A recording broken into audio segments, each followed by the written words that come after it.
A very good afternoon and welcome to UBC News weekly weekend roundup. I beg your pardon. Today on the 9th of March 2025 with me Sharon Kyomugisha. During the week, President Yoweri Museveni pledged to ensure that the budget for women councils, if reinstated, they can help with their rationalization, since this wasn't initially forecast on councils but secretariats. While officiating at the International Women's Day, President Museveni said emancipation should be done as a whole to achieve socio-economic transformation, and that was yesterday in Chankwanzi.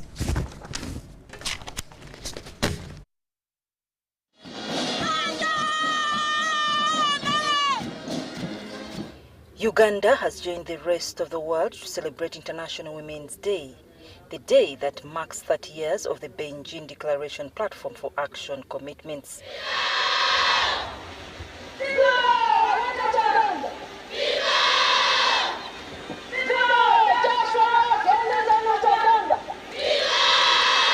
Government, through the Ministry of Gender, Labour and Social Development, boasts of making significant progress in laws and economic empowerment of women.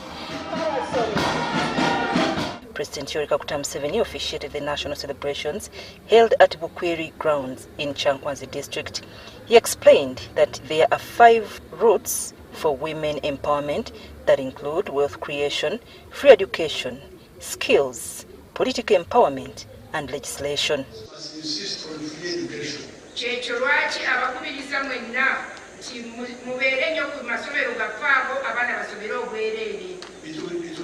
benefit the girls but also the boys. Then the skills. Now, with those 3 ways, then you add what Among was talking about.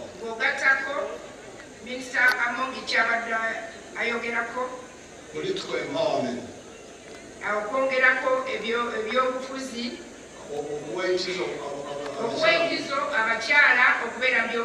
Insist on the whole home, not just women only.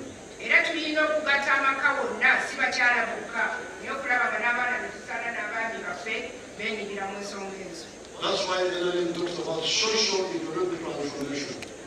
The Vice President, Major Jessica Alupo, urged men to understand women and the concept of gender parity. Education and universal secondary education, etc. This has enabled women to pursue programs which were hitherto considered to be a preserve for the boy children, e.g. being pilots. We now have women pilots, even in the Air Force, engineers, chemists. As far as participation in leadership positions is concerned, 34% of women are in parliament and local women are represented at 45.7%. The Minister of Gender, Labour and Social Development, Betty Amongi, said they have put stronger laws, including Succession Act, amended in 2022, that allows for equal distribution of property, and Employment Act that prohibits sexual harassment at the workplace. However, there are challenges that persist, like cultural norms and institutions not being supportive, like police, when it comes to cases of gender-based violence. To give your evidence in camera. This has enabled the cases for domestic violence to the conviction rate, according to annual Uganda Police Crime Report, that the conviction rate has increased from 50% in 2016 to 64.7% in 2023-24. During rationalization, Ministry of Finance cut the budgets for councils, including women councils. The chairperson, National Women Council, Farida Chibowa, requests the ministry to reinstate the budget for women councils. 2024-2025, our budget has been adversely cut by 80%. The implication of this is that the 3 million contribution to all the districts to celebrate Women's Day will not be sent, as has been the case, yet it is on such occasions that the district takes stock about their achievements on the existing.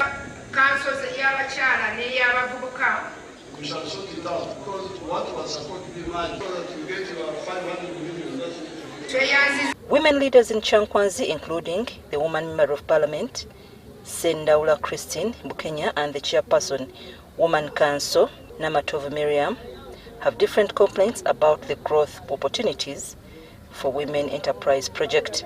Been good, but the issue of requesting for collateral security, far away women in deep villages, those rural areas, they don't have titles. They don't have any security to give in. The president gave us a money called the GULO, but we've never get the money of GULO. When we go in the banks, they tell us there is no money. We don't know why. So we ask that question, where is the money? The same as that law.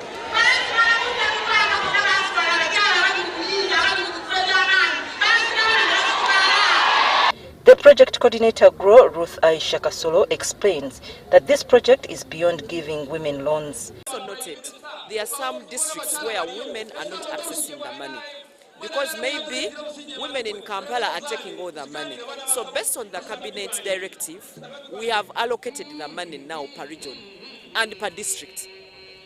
Meaning, if money is for Chankwanzi, it will be for Chankwanzi for at least 6 months. Day was celebrated under a global theme, Accelerate Actions for Gender Equality. I'm Navka Farida and Aguta Philip in Chankwanzi. Gender equality and the empowerment of women begins with building a strong foundation for the girl child, especially within a school setting. Now at St. Joseph's Girls Secondary School in Zambia, students marked International Women's Day with a celebration filled with inspiration, mentorship and empowerment. Take a look. St. Joseph's Girls Secondary School in Zambia, students marked International Women's Day at an event that brought together students, teachers and alumni for a day of motivation and reflection. The school's head teacher, Sister Dr. Mary Justine Namaganda, emphasized that instilling strong values in young girls is essential for accelerating progress towards gender equality. Today is quite special. Being a girls' school, we prepared this day in a very good way. First of all, we have the old students, our old girls. It is a culture. They come here every Women's Day to talk to the girls, talk to them about various issues, body reaction issues, the way they handle themselves, the way they do things and what is expected of them to grow into a better woman. The celebrations featured various activities, including student-led leadership roles, creative presentations highlighting their skills, talents and confidence. These activities not only showcased their abilities, but also reinforced the importance of responsibility and belief. You can see I am Miss Joginsa, second runners-up, and I'm here with all my queens. We are all queens because we have sashes and our different crowns that we earned by doing different things. Now this is Miss Etiquette, Miss Elegance, Miss Smile, Miss Fitness, then Miss Popularity First Runner-Up, and Miss Perseverance, Miss Photogenic, Miss Fitness, and very many other misses out there to represent Joginsa.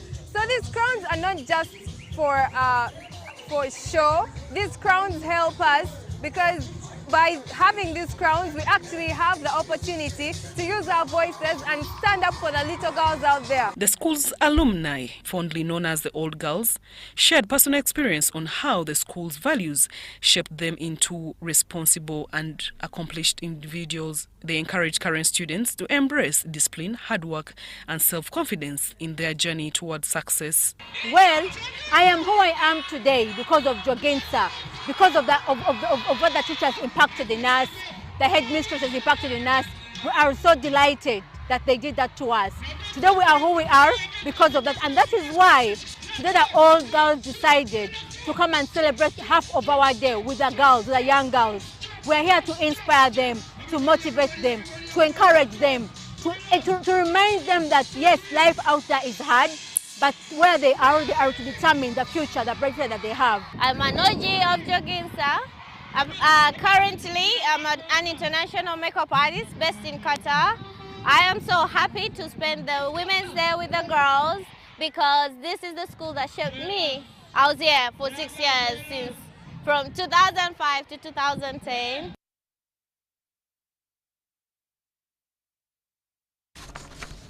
St. Mary's High School in Namwaya was a hub of excitement and celebration as students marked Women's Day in grand style. The event was a vibrant display of talent, creativity and learning, with students actively engaging in music, dance and drama. Now, beyond the entertainment, these activities played a huge role in fulfilling the practical requirements of the new curriculum, allowing students to apply their skills in a real-world setting. The celebration was not just a tribute to women, but also a testament to the school's commitment to holistic education, blending culture, learning and empowerment into a memorable and impactful event.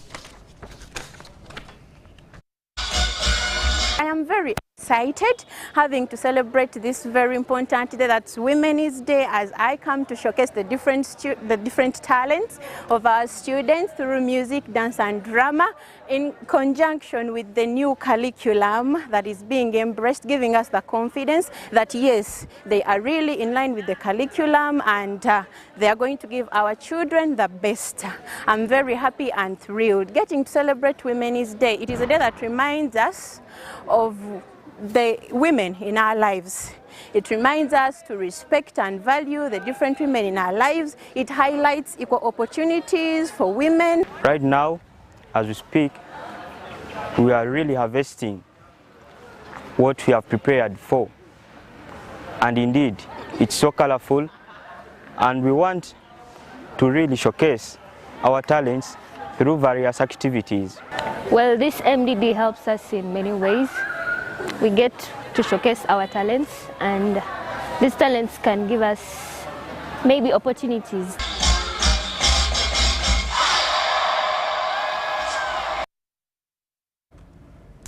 In more stories, in a bid to strengthen ties between Uganda and the French-speaking world, Alliance Française, the Kampala, the main French language and cultural center in Uganda, has launched a French-speaking competition dubbed Njogera Français to support and enhance French students' ambitions and interest them into the language countrywide. Now, the competition aimed at inspiring French learners and teachers, both public and private schools, as well as universities. It's designed to highlight the importance of French. Sadam Mubala reports.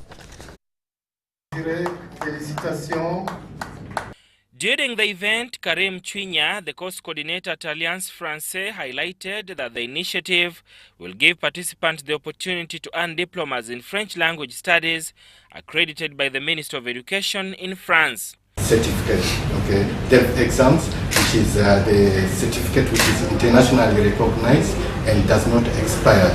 So we are giving them that opportunity to have a certificate. Now, what is DEF? Okay. As I say, DEF stands for Diplôme d'études en langue française, and it is an official qualification awarded by the French Ministry of Education to satisfy and proficiency of non-French speaking candidates in the French language. This certificate is internationally recognized and it is valid for life. Louise Bay, Corporation Attaché at the French Embassy in Kampala, commended the event as an important milestone in celebrating the vibrant relationship between Uganda and the Francophone world. She emphasized that the event not only celebrates the French language, but also cultural and historical connections shared by many nations. French is not just a language, it's an opportunity. In Uganda, it's becoming an increasingly valuable skill, particularly as French was officially adopted as a working language of the East African community in 2021. Agatha Tumwine, the president of the Association of Teachers of French in Uganda, commended Alliance Française for providing such valuable opportunities for students, and she appealed for policymakers to do more to support French teachers, saying they play a crucial role in shaping the next generation of French speakers. The teachers we have at university, they are trained to teach secondary schools. So even the few primary schools that have introduced French, they are using teachers who are trained in the pedagogy of teaching secondary schools, adolescents. And yes, as a teacher, we know very well that the teaching methods for children, early, we call them early child development, are totally different from the methods we use for teaching adolescents in high school. They are also equally facing the challenge of transforming from the old system of education, which is the old curriculum, to the new system. The old system, which is practically knowledge-based, compared to the new system, which is skill-based or competency-based. So with time, I think they will transform, but apparently one of the biggest challenges is transformation from knowledge-based system of education to the competency-based system of education. The event saw winners walk away with prizes, including tablets, certificates, and laptop computers for their schools. And this winning means a lot to me. It motivates me to do more French, and yeah, I'm going to continue with it in A level. Sada Mubale, UBC News, Kampala.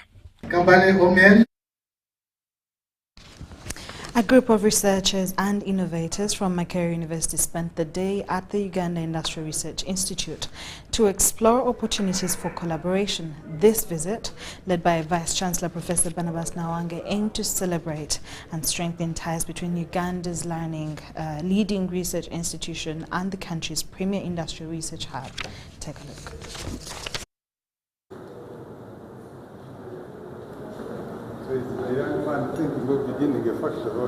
During the tour, the delegation engaged with Uganda Industrial Research Institute's Executive Director, Professor Charles Kwesiga, to discuss the potential for joint research, industrial innovation, and technology development.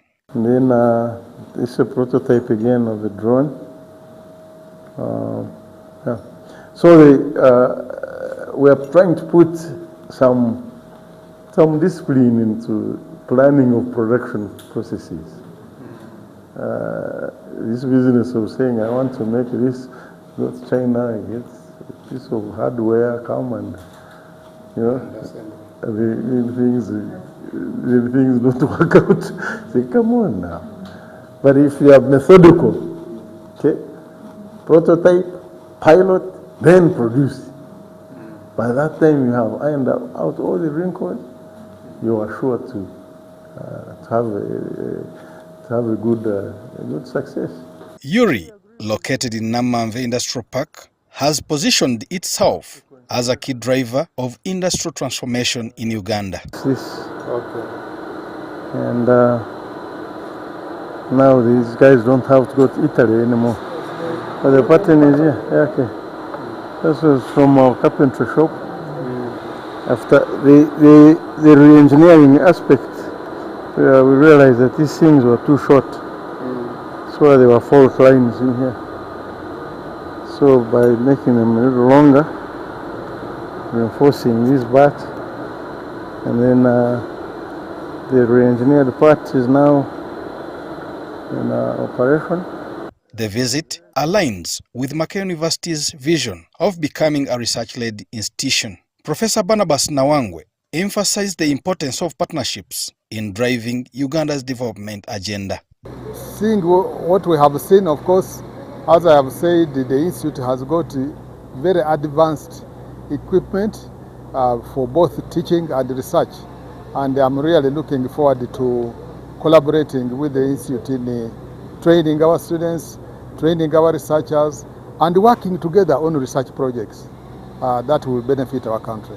The tour highlighted URI's vast resources, including product development, material testing, and industrial training facilities, which researchers can leverage to transform their ideas into market-ready innovations. Collaborating with the URI, our researchers can access these facilities, our students can access the facilities, so that the training and research that we do, especially that is industrial based, is at the highest level. As Uganda moves towards a knowledge-based economy, collaborations between academia and the industry will be crucial. With the synergy between Makerere University and URI, the future of innovation in Uganda looks promising. Joseph Buule, UBC. China money. This week, we shine a light on a silent crisis affecting women in Uganda and beyond, the hidden trauma behind the fight for empowerment. While significant strides have been made in advancing women's rights, many women continue to battle with psychological scars, often turning to alcohol and substance abuse as a coping mechanism. But what are the root causes and how can we address them? Take a look as Sandra and Tanaba report. For decades, the push for women's empowerment has been a battle, won fought in boardrooms, communities and homes. Many women suffer from emotional and psychological wounds caused by gender-based violence, workplace discrimination, financial struggles and society expectations. There's loss of cognition, the thinking pattern. You can't think clearly. When you're drunk, you can't think clearly. When you're traumatized, still, things are not adding up. There's mood disturbance. Take an example, a person who has faced sexual abuse or being battered at home by the husband. You'll be sad, you'll be depressed. A growing number of women are battling anxiety, depression and post-traumatic stress disorder. Many turn to alcohol and drugs in search of relief. The loss of touch to the reality. Trauma in itself, it causes a risk of using the substance, because remember, I have the pain. Let me run to the alcohol. It will take my pain eventually, but that is just for a short period of time. Experts argue that the blame cannot be placed on individuals alone. Structural issues, cultural barriers, and even family dynamics all play a role. They used to remember things, but now they seem to be having short-term memory impairment. What is happening to them? So recognize those signs and symptoms. Then respond appropriately. Respond appropriately. Sometimes we are there, and because of what they're experiencing, we are like, she's a drama queen. She's an attention seeker. There is pain. Let us not judge them.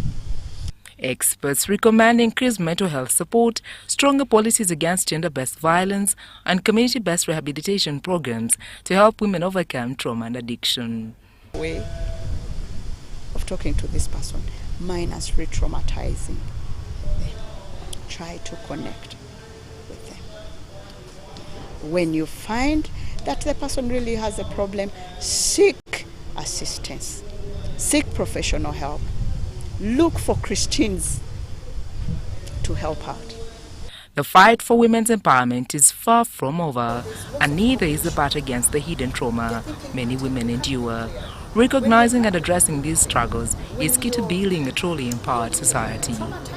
Sandra Kahonde, Robert Ketamba, ABC News. Women across the country commend President Yoweri Museveni for his efforts in empowering them and promoting education for girls. This year's theme, Accelerate Action, underscores the urgent need to advance gender equality. Chilembeka has a detailed report on this story. Women and men of Uganda are marching along. The headmistress of Chitante Hill School, Mrs. Elizabeth Onen, encourages young girls to strive for academic excellence, assuring them that education opens doors to better opportunities. How would I inspire a young lady to respect, enjoy this particular Women's Day? First of all, I would like to thank our government of Uganda, and especially the minister, for encouraging us to encourage young girls to study. The school's head girl, Nagai Medrin, expressed gratitude to God for enabling her parents to support her education. She also commended the government for introducing a new curriculum that equips students with practical skills. I feel so blessed to be a girl child and in school. Long ago, girls were not really allowed to go to school, but now I'm so thankful to the government of Uganda that has allowed us to also have this opportunity, not to leave us behind, to join school. The presidential advisor on elderly women, Princess Pauline Nasolo, urged women to embrace government development programs to help eradicate poverty in their households. Live in a better position. Women, we are joining the skilling They were given some, those who did bakery, they are given ovens and they can do their bread at home, locally. Those who are doing tailoring, they were able to get together and get orders from the school and make school uniforms. Rukungiri District Woman MP, Medias Naktukunda, acknowledged the NRM's efforts in promoting women's leadership, noting that more women are now serving in the government and taking on leadership roles. And I know we have a lot to celebrate as women because we have achieved a lot in terms in health, education, employment, name it. At least we have achieved as women, even in leadership. Agnes Akim Atoch, chairperson of the No to Women's Wing, encouraged women to build self-confidence as a key to achieving greater success. As women, God-given, and ensure that we sustain ourselves economically and socially, we shall be accepted. And this, I believe, is going to reduce on gender-based violence, because most of these violences are caused because women are depending on men, they are at their mercy. Subi Rebecca Sharela, Vice Youth Chairperson for the Wakiso District, emphasized that young women can contribute significantly to society by embracing services beyond self. Young lady, I find this day as a very important day to me to celebrate it. We thank the government for giving us the opportunity. We are here celebrating the Women's Day. We thank God for the opportunity. Many young ladies out there are not given opportunities to step here, but we've come here, found women of value that even inspire us to become the better versions of ourselves. Ahulira Cephas, a former student at Victoria University, highlighted the role of education in delivering quality healthy care services. Why we need to celebrate Women's Day is because it is a day that is meant to empower us as women, to make us feel like we belong in society. And one of the ways that we do not have to wait for people, like today's meeting was all about, we don't have to wait for people to blow our trumpet. Richard Chilembeka, Bantu Machabe Semambo, UBC News. A mother of 3 children from Kanyogoga village in Bukasa Parish, Joanna Mbabazi, has become a symbol of resilience and transformation. Driven by a painful childhood and a passion for change, Joanna is on a mission to reshape the lives of disadvantaged youth trapped in the struggles of the ghetto life. Take it. Losing her father during her teenage years, Joanna's life took a challenging turn early in life. At 16 years, she was already grappling with adulthood and responsibilities, never having attended school and working as a maid to survive. Despite the harsh conditions she faced, it was these early struggles that ignited the fire within her to help those suffering similar fates.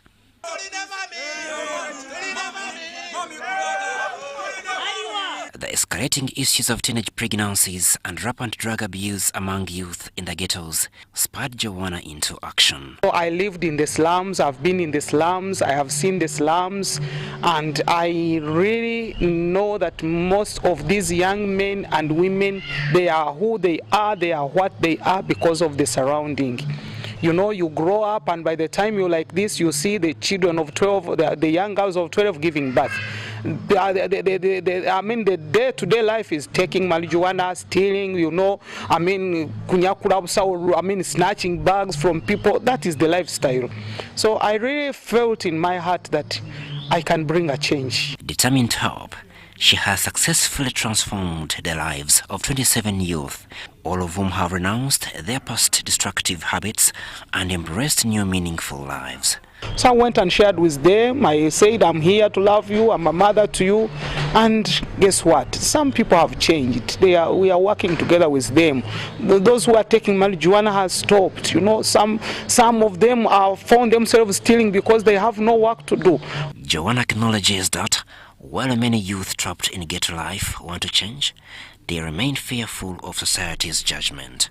And you know, those people fear us. They fear that everyone speaks ill against them. And when I went to them, they were like, we feel bad because no one wants us. So I feel in my heart that I grew up when I was not so much loved. So I feel I want to give love to someone who is not loved. However, Joanna firmly believes that offering these young people a second chance and showing them that society is willing to embrace them can help them overcome this fear. To empower these youth, she has introduced skills like training them in soap making, jelly production, offering them a chance to earn income and break free from the cycle of poverty and crime.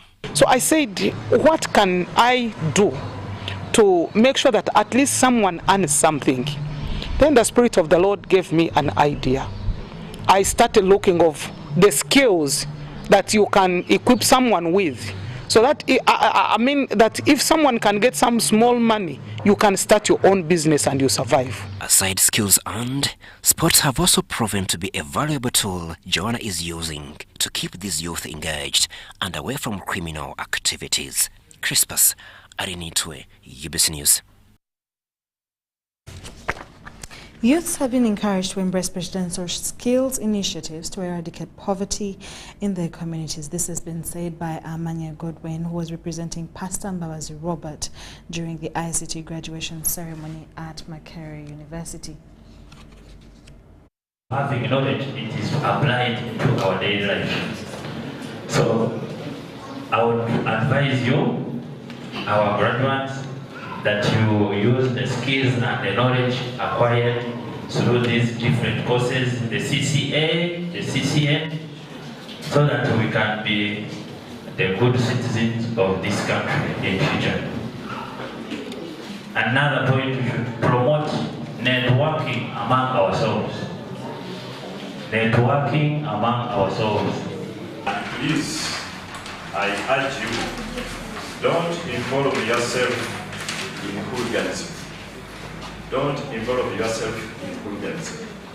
Irrespective of which candidate you are supporting, try to be calm. Very, very careful. You know what is happening.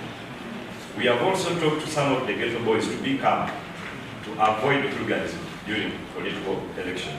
This will land you into problems. So we don't want the people that we will train here, then we end up hearing that, you know, they were involved in such ABC chaos and now they engage. Airtel, Savannah Internet, C Telecom, UTL, all those companies now, they are waiting for you, they need you. And I was talking to our coordinator, Dr. Fred. He's going to help us write a letter to these companies, and they'll be able to take our students for internship, these companies. And what normally happens is when they take them for internship, after 3 months, when they realize that these students are very good, they have too much virtue. I came to learn about this IT course. Actually, I have a son who studied the ICT course here first. And during the graduation, I got a chance of being given a bursary to enter into the university and to take this ICT. Those who are part of him as kind. The Chief of Staff, Land Forces Brigadier General Michael Kabango, has officially closed the post-mission ideological course for Battleground 40 and United Nations Guard Unit upon their completion of deployment in Somalia. The ceremony, which was held at the International Peace Support Operations Training Center in Singo, marked the soldiers' transition back into regular service after a 12-month mission to Somalia. Harun Amtisa Sida has a detailed report.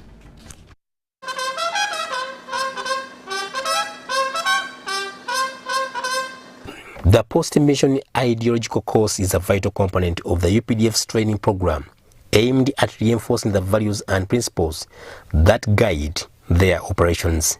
By completing this course, the battle group has demonstrated their commitment to upholding the UPDF standards and ideals. Brigadier General Kabango, who represented the Deputy Commander Land Forces, Major General Francis Takirwa, commended the troops for their resilience and professionalism.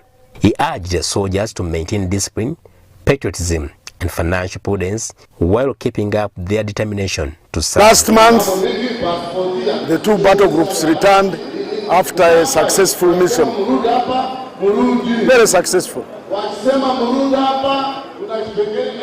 Normally when they return, we go through a post-mission reorientation, debriefing and reorientation, so that they can easily, after grueling 1 year, they can easily reintegrate into the communities, into the force, back to normal internal duties. So they go through 2 weeks of ideological reorientation and adaptation to the new environment they are returning to. Brigadier General Patrick Odong, the commandant of the IPSO, expressed gratitude to the Ministry of Defense and Veteran Affairs for their continued support in preparing troops for international peace missions.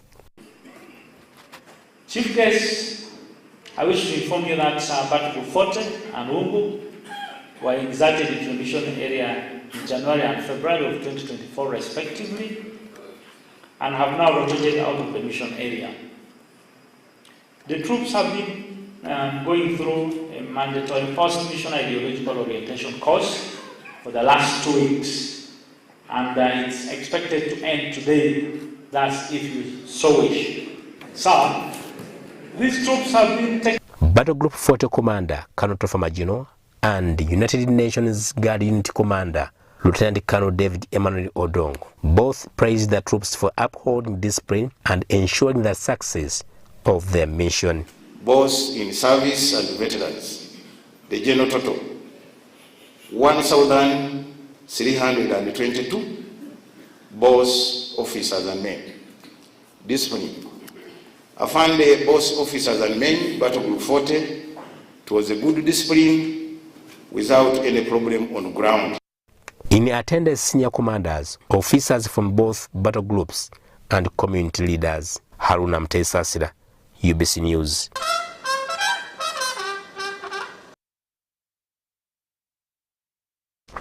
Residents of Mijera Town Council have been encouraged to embrace water harvesting methods as a remedy to the problem of water scarcity in their locality. Geoffrey Ayeni, who is also the leading workers in the ongoing 317 kilometers walk for water and environment, as the team made a stopover in Mijera Town Council. Mijera Town Council is one such area that is water stressed, with a significant portion of the population relying on dams for their daily water needs. However, during a dry spell, it is more than obvious that access to water is almost impossible. The water table of Nakasongola area is low. While on their trek for water and environment, the workers made a stopover in Mijera Town Council, where they engaged the area leadership on the means of increasing the rate of access to water for all. We may not have water all the time, but when I look at all these buildings, I'm suggesting that maybe you make a law for everybody to at least have some water harvesting. Rain. If you look around, because this building alone, if you harvest the water during the dry season, it may help in household work like washing, bathing, so that the one that is coming from water umbrella can be for consumption. So I requested people that we can make it comparison, a building, a tank, a building, a tank. That's how it can be approved. But considering the costs, the money available versus the cost of the tank, that thing could not continue. But as it has been talked about, I think we can, as Town Council, let us begin with our people here. Small tanks can work. Mijera residents were implored to devise means of overcoming the water scarcity by embracing water harvesting methods. I encourage people to adhere to the cry for Mother Nature, as we have witnessed on our walk from Bulisa to Mijera, a lot of climate change impacts along the walk. So this walk is a wake-up call whereby we are reminding people to renew their relationship with the environment. We are encouraging them to plant more trees, those in the wetlands to vacate the wetlands, and those that are improperly dumping garbages that pollute the water, to stop that. As I represent the ladies in the workers team, I'm here to also call out to the ladies out there that we can do this together for the betterment of our climate. Women are being encouraged to champion the fight to end environmental degradation, since they are more vulnerable to the effects of climate change than the other gender. Despite the harsh weather conditions manifesting in high temperatures, the workers who started their trek for water and environment on Monday this week are expected to reach Kampala by 14th this month. Describing this as a heroic move, Geoffrey Kamese, an environmental enthusiast, encourages Ugandans to at least morale boost this team by planting trees as a sign of appreciating their sacrifice. If you can't walk, you can plant a tree. You can conserve the wetland where you are. You can also inspire other people to conserve the environment, because our future, our livelihood depend on the climate or on the environment that we live in. Dorcas Kimono, UBC News. The local government minister Raphael Majezi has directed Mbale's city leadership to prioritize sanitation, in addition to intensity to the fight against corruption amongst the city leaders, if Mbale is to regain its former glory as the cleanest in East and Central Africa. Speaking during the function to commission a brand new grade, Majezi said that city leadership should step up trade order activities for the city to realize revenue, hence attracting more businessmen from different parts of the country. Take a look. And rehabilitation in Mbale, the city leadership purchased a brand new grader worth 1.18 billion shilling to facilitate roads infrastructural development and rehabilitation of roads in the city. 3, 2, 1, 0.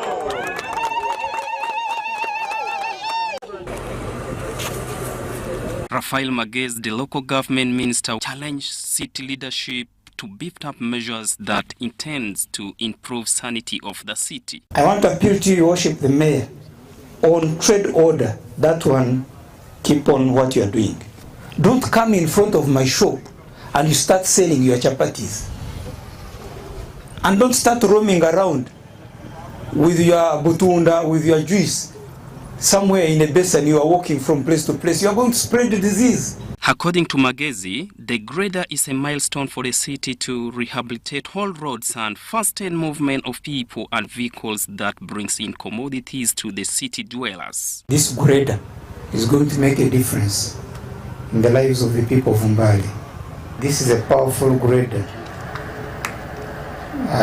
with tractor capabilities and able to manage the mountains.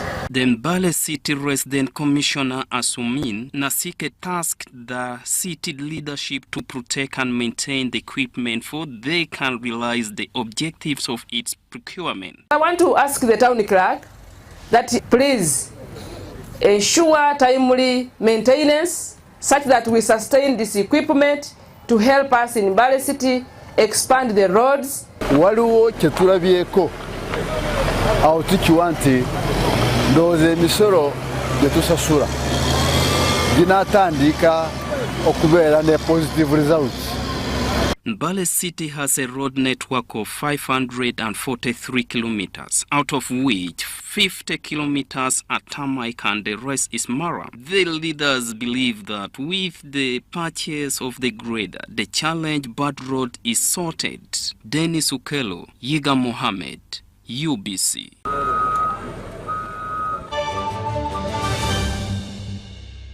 Here's your chance to win school fees for your child for a whole year. Just pay school fees using Momo. Hey, Nkowe High School. Na wana tufunye wo muwanguzi wa MTN Momo. Ye wangu de school fees ezo mwaka mulamba tebereza. owulira otya mu mutima kati bannange essanyu lyennyina lya mu kiwagonya njaganya ngu amali bwalonze erinnyo esisi njaani awangula school fees eza momo ezo omwaka mulamba ndi musanyufu oh my goodness bannange muteni neyanza wangi mwebale nnyo mwebalire ddala nkubiriza muzadde munnange yonna gy'oli wallahi sasulira school fees ku momo pay. Dial *165 *80 hash. Select option 2 for school pay. Select option 1 to pay school fees. Enter the student number and amount and approve the transaction. You are now entered a draw to win school fees for your child for a whole year.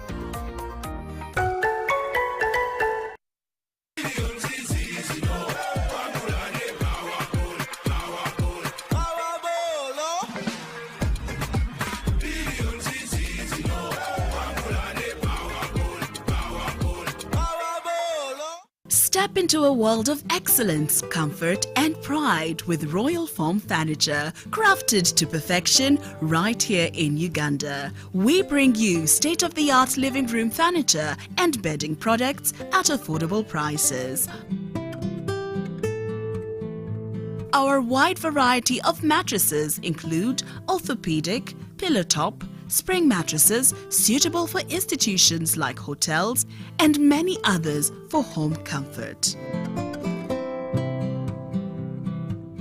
With every piece telling a story of royal excellence, our products are built with the highest quality materials made to last. Experience royalty with Royal Foam Furniture, proudly made in Uganda, so buy Uganda and build Uganda. Visit our showrooms at Ginger Road, Chambogo Junction, Bukoto Chisasi Road, and on Victoria Mall, Entebbe, on the first floor.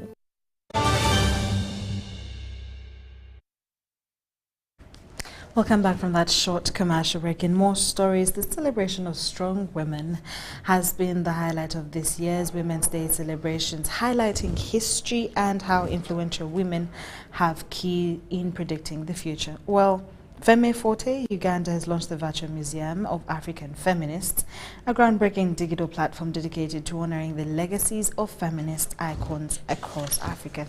Emon Ngabo has a detailed report. As the world marks the International Women's Day, call for action has been made digging deep into the historical achievements of women. An African woman who conquered and inspired the world has a story that many ignore. Uganda's Femme Forte has launched a virtual museum showcasing the stories of African women to preserve their history and celebrate their contributions.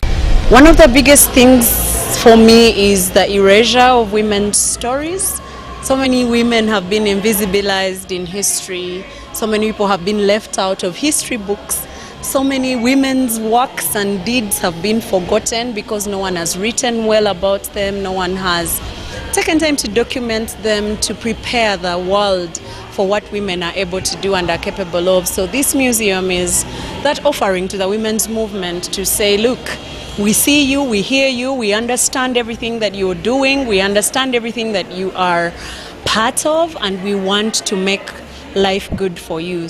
And the best way to do that is to maintain our stories, to tell our stories on our own terms.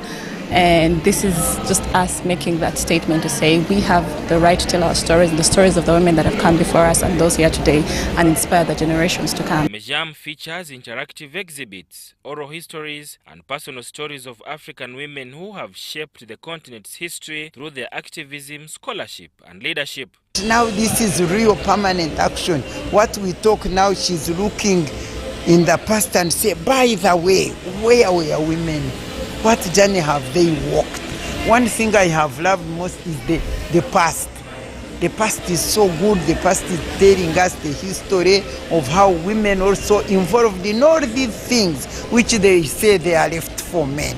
The museum highlights the voices of African women who have transformed gender justice, policy, scholarship, the arts, and community organizing. It features profiles of prominent African feminists including Professor Sylvia Tamale, Dr. Hilda Tadria, and Dr. Fotu So. And to make sure that the voices of the different feminist African leaders is cemented in history. Femme Forte said the museum was a call to action, inviting Africans and people around the world to celebrate the contribution of African women and to work towards a more just and equitable society.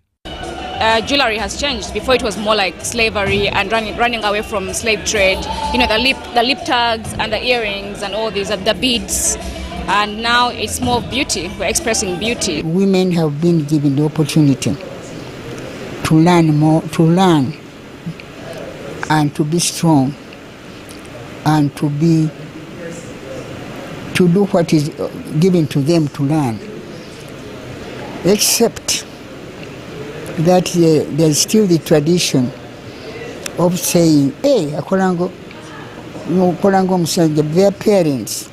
parents believe that the woman should not be too forward. Setting, and that's how stories used to be passed down. We'll hear from our grandmother. Access to quality rice seeds in northern Uganda will improve with an agreement between the Korean Program on International Agriculture and Olweni Irrigation Scheme landlords. The agreement has enabled the program to obtain over 10 acres of land in Lida district for the multiplication of aromatic rice seeds varieties, including Narrow Rice 1 and New Kafasi 39. Oko has a detailed report on this. For many years, farmers of Olweni Irrigation Scheme in Ilira district have relied on low-yielding local rice seeds due to limited access to high-quality seed varieties. So initially here what happens is that farmers had their old seed that we even don't know for how many decades, so they kept on recycling, which is actually not now the seed, it's actually grain that to their belief, if somebody produces and he just stores that, the next time again he sells to a fellow farmer. The limitation prompted residents to allocate over 10 acres of land to the Korean Program on International Agriculture for multiplying aromatic rice seed varieties. We have always been longing to welcome anybody who is able to introduce and give us seeds which are of high yielding quality. And this is what coffee has come here to do. So I personally fully support what they are doing because it is in the end going to promote higher yield for the farmers. The program has signed an agreement with Olweni Irrigation Scheme landlords regarding the terms and conditions for acquiring land for the project. With the 10 acres, we produce foundation seed, 2 aromatic variety of foundation seed. And with the foundation seed, we will provide the local farmers. Here, the rice farm field, 800 hectares. We select 100 hectare people. Total, the rice farmers working here, 1,200 farmers are here. Among them, about 1/10 the farmers we will select for cooperative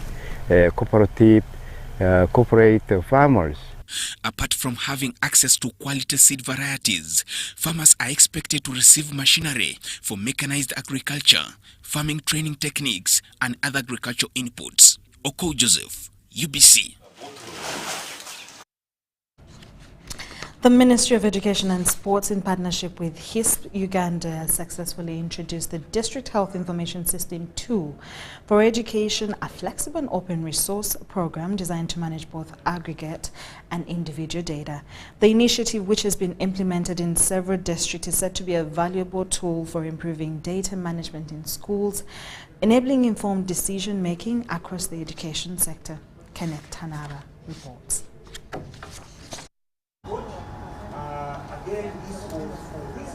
The Ministry of Education and Sports, in partnership with HISP Uganda, has rolled out the DHIS2 education project in key districts such as Mayuge, Wakiso, Gulu City, and Etongamo. So DHIS2 sits in the center as a central repository or a data warehouse that allows us to integrate and exchange data between different systems, giving the different stakeholders, ministries, districts, and schools central access at just a click of a button.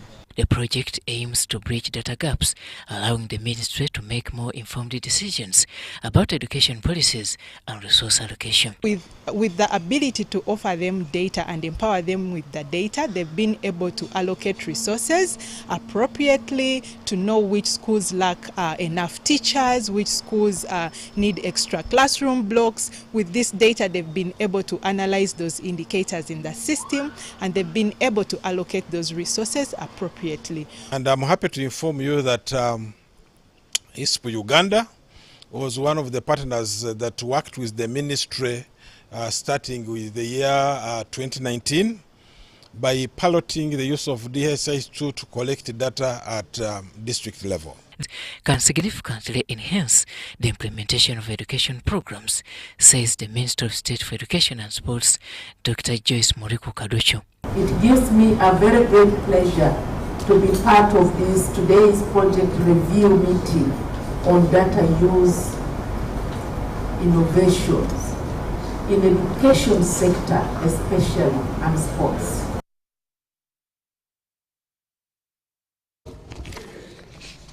Now, in our sports stories, the Victoria Pals, Uganda senior women team, celebrated Women's Day on a high with an 8-wicket win against counterparts Hong Kong China in the Women's Day Cup tournament that bowled off at Entebbe Cricket Oval today.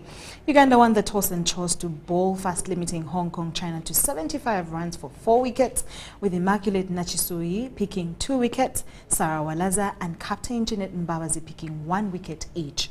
In the chase, Uganda needed only 17.2 overs to post 78 runs for the loss of 2 wickets, hence winning the game by 8 wickets with 16 balls to spare.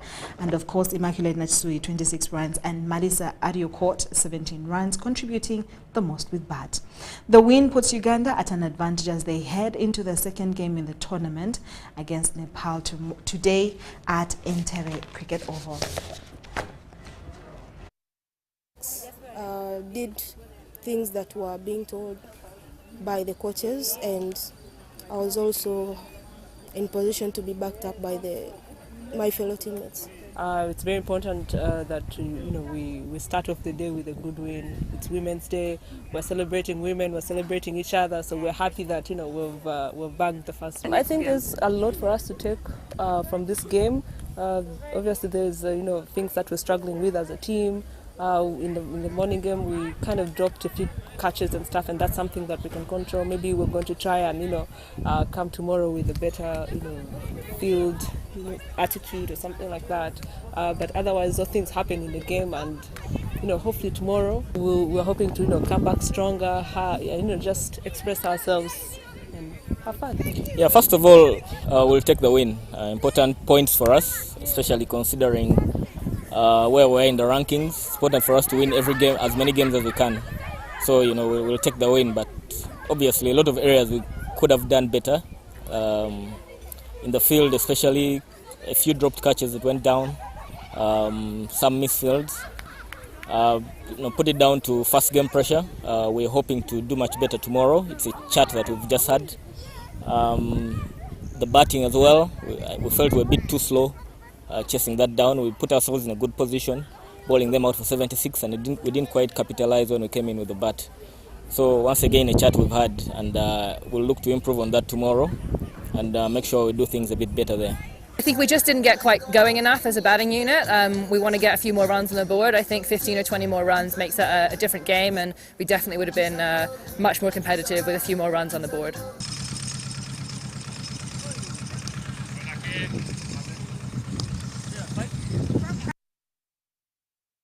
Thank you so much for watching the UBC Weekly News Roundup with me, Sharon Kyomugisha. Have a lovely afternoon. Bye-bye.